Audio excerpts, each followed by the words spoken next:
அதிசயங்கள் செய்கிறவர் நம் அருகில் இருக்கிறார். அற்புதங்கள் செய்கிறவர் என்றும் நமக்குள் வசிக்கிறார். லூக்கா 8:50. இயேசு அதை கேட்டு பயப்படாதே விசுவாசம் உள்ளவனாய் இரு, அப்பொழுது அவள் பயப்படாது. அங்கதான் சொல்றாரு, பயப்படாதே. ஏன்னா அவள் விசுவாசத்தை திடப்படுத்துவதற்கு கர்த்தர் சொன்ன வார்த்தைங்க. இப்ப இவனுக்கு பிரச்சனை என்னன்னா, இவனுக்கு ஒரே குழப்பம் ஆயிடுச்சு. இப்போ என்ன குழப்பம்?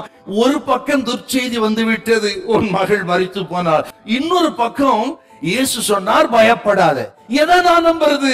பயப்படாத என்று இயேசு சொன்னாரு, அதை நம்புவதா? மரித்தே போய்விட்டால் என்று சொல்வதை நான் நம்புவதா? ஒரே குழப்பம். அவர்கள் மத்தியில் தான் இவன் இயேசுவை நம்பினான்.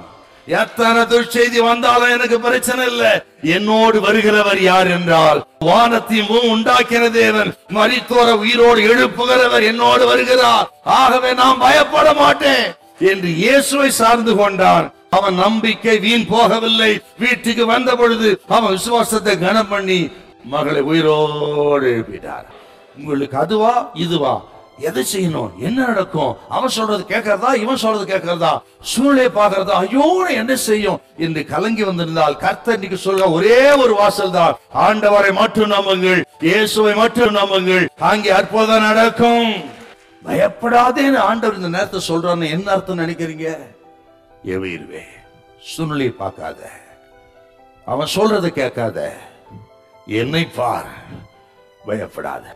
ஆண்டவர் உங்களை பார்த்துதான் நீங்க சொல்றாருங்க. சூழ்நிலையை பார்க்காதீங்க, மனுஷனை பார்க்காதீங்க, அந்த கடனாளியை பார்க்காதீங்க, எதிர்காலத்தை பார்க்காதீங்க, இயேசுவை பாருங்கள், அங்கே அற்புதம் நடக்கும். அவர் மரித்தோரை உயிரோடு எழுப்புகிற தெய்வம். ஆண்டவரை நீங்கள் பின்பற்றும் பொழுது இப்படிப்பட்ட துர்ச்செய்திகள் வரலாம், சூழ்நிலைகள் மாறக்கூட செய்யும்.